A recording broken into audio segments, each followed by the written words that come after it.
اس وقت دنیا کا جو سب سے بڑا مسئلہ ہے جس کے لیے انسان ہر قسم کی قربانی دینے کے لیے تیار ہو جاتا ہے، وہ مسئلہ ہے معاش، پیسہ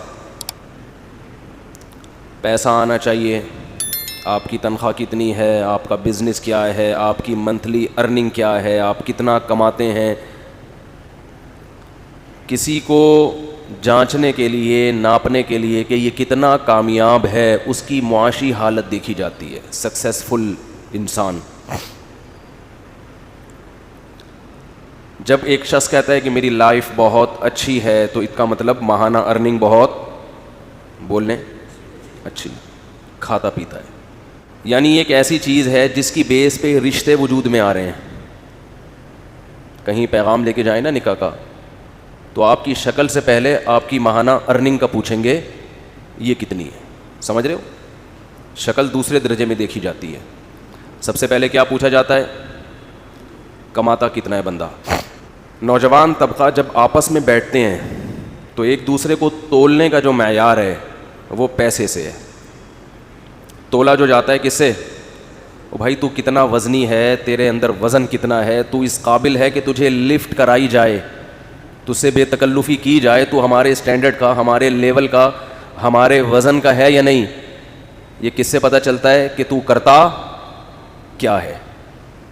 کردہ کی ہے، پنجابی میں کہتے ہیں تو کردہ کی، منڈا کردہ کی ہے، پنجابی میں کیا کہتے ہیں؟ منڈا کی کردہ ہے، کردہ کی ہے نہیں، کی کردہ ہے۔ قرات کا اختلاف ہے تھوڑا سا، ان کی قرات میں کی کردہ ہے لیکن بعض قراتوں میں کردہ کی ہے۔ تو اس سے انسان کے لیول کا پتہ چلتا ہے، اسٹینڈرڈ کا پتہ چلتا ہے۔ اور یہ آج سے نہیں ہے، یہ ہمیشہ سے ہے۔ یہ ایک ایسا اسٹینڈرڈ تھا جس کی وجہ سے لوگوں نے پیغمبروں کا انکار کر دیا۔ یعنی فرعون کو جب موسیٰ علیہ السلام نے دعوت دی ہے تو فرعون نے یہ اعتراض کیا تھا کہ معاذ اللہ موسیٰ میرے اسٹینڈرڈ کے، دیکھو جملہ مکمل کروانا آپ کے فائدے کے لیے تاکہ آپ لوگ نا تھوڑا ہوشیار رہیں۔ تو فرعون نے کہا کہ موسیٰ میرے لیول کے نہیں ہے، معاذ اللہ موسیٰ کا جو وزن ہے وہ میرے وزن سے کم ہے۔ اور دلیل کیا دی؟ ام انا خیر من هذا الذي هو مہین فلولا القی علیہ اسورۃ من ذہب، ان کے پاس سونے کے کنگن کیوں نہیں ہیں؟ گولڈ کتنا ہے ان کے پاس؟ آج جسے ڈالر کہا جاتا ہے اس زمانے میں وہ ویلیو گولڈ کی تھی۔ آج تو کہتے ہیں ڈالر میں تنخواہ لیتا ہے بھائی، ڈالر میں سیلری آتی ہے، کہتے ہیں نا۔ آواز آ رہی ہے؟ پہلے یہ بتائیں، آ رہی ہے الحمدللہ۔ تو فرعون نے موسیٰ علیہ السلام کے بارے میں کہا کہ ان کا وزن میرے برابر نہیں ہے، میرے پاس سونے کے کنگن، میرا محل ہے، ان کے پاس تو جھونپڑا بھی نہیں ہے۔ منہ سے بول لیں گے نہیں ہے تو خوشی ہوگی، خوشی ہوگی۔ جملہ مکمل فل ان دا بلینکس ہوتا ہے نا، خالی جگہ پر کریں۔ اس سے آپ کو یہ فائدہ ہوگا کہ جب ایگزام میں یہ سوال آئے گا تو بلینکس کا فل کرنا آپ کے لیے آسان ہو جائے گا۔ کہیں گے یہ کام تو ہم ہر جمعے کے بیان میں کرتے ہیں، تو یہاں بھی بلینکس خالی ہم فل کر دیں گے، ورنہ وہیں پہ بیٹھے رہیں گے۔ پھر ایگزامینر آ کے ڈانٹ لگا کے کہے گا بھائی اس کو خالی جگہ کو پر کرو ٹھیک ہے نا۔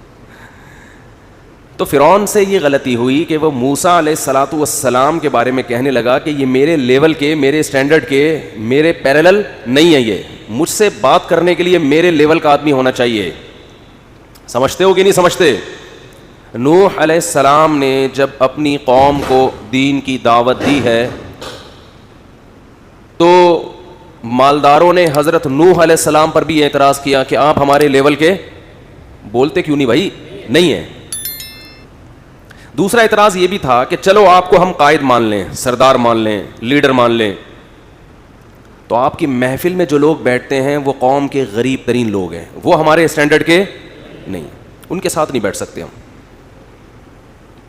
یعنی جمعے کی تقریر میں مالدار لوگ الگ بیٹھیں گے، غریب لوگ الگ بیٹھیں گے، ہم یہ ہمارے اسٹینڈرڈ کے نہیں ہیں، ان کے ساتھ ہم بیٹھیں گے ہمیں تانا ملے گا کہ یار کیا ٹماٹر والوں کے ساتھ بیٹھے ہوئے تھے، تم رکشے والوں کے ساتھ بیٹھے ہوئے تھے، یہ تمہارا اسٹینڈرڈ ہے، باتیں تو تم بہت بڑی بڑی کرتے ہو اور کسی موچی کے ساتھ بیٹھے ہوئے ہو ہے بھائی. تو نوح علیہ السلام کے لیے کوئی مشکل کام نہیں تھا کہ مالداروں کے لیے الگ مجلس. جب وہ درس دیتے تھے تو وہ یہ کر لیتے بھائی ایک پارٹیشن, یہاں قوم کے اونچے اونچے لوگ بیٹھیں گے اور یہاں رکشے ٹیکسی والے, اس زمانے کے جو بھی رکشے ہوں گے. آج کل لوگ بیان میں بیٹھے ہوتے ہیں نا کیڑے نکالنے کے لیے, کلپ نکال لیں گے, بولیں گے دیکھو اس کو پتہ ہی نہیں کہ رکشہ تو بات کی ایجاد ہے, یہ نوح علیہ السلام کے زمانے میں رکشے تلاش کر رہا ہے. تو وہ باپ والا قصہ ہو جائے گا. تو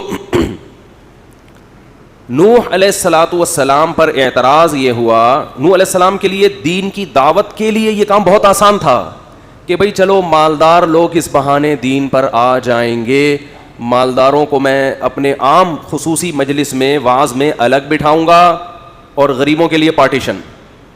بہت آسان تھا. کیا خیال ہے بھائی؟ غریب تھوڑا پیچھے بیٹھ جائیں گے, مالدار لوگ تھوڑا آگے بیٹھ جائیں گے. اس سے دین کی دعوت پھیلتی, لوگ دین میں دھڑ دھڑ داخل ہوتے.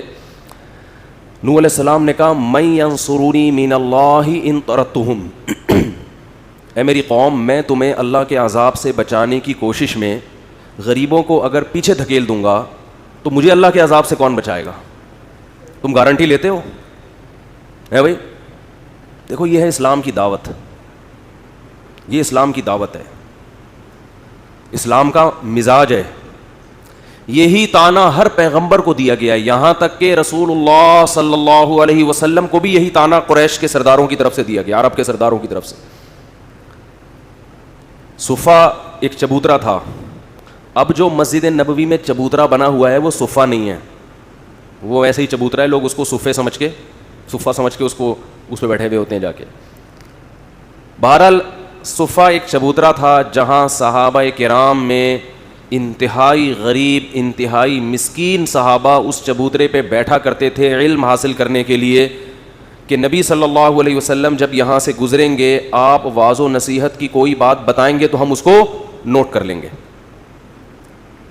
اور یہ اتنے مسکین لوگ تھے کہ ایک مرتبہ آپ صلی اللہ علیہ وسلم آئے تو یہ ایک دوسرے کی طرف پشت کر کے بیٹھے ہوئے تھے, کیونکہ ان کے پاس اتنا بڑا لباس نہیں تھا کہ اپنے سطر کو مکمل چھپا سکیں, تو ایک دوسرے کی شرمگاہ پہ نظر نہ پڑے, اس کا حل یہ سوچا کہ ایک دوسرے کی طرف پشت کر کے بیٹھو. اتنی غربت, بتاؤ اس سے زیادہ غربت کا کوئی تصور ہے؟ آج کوئی بھکاری آپ نے ایسا دیکھا؟ انتہائی غربت.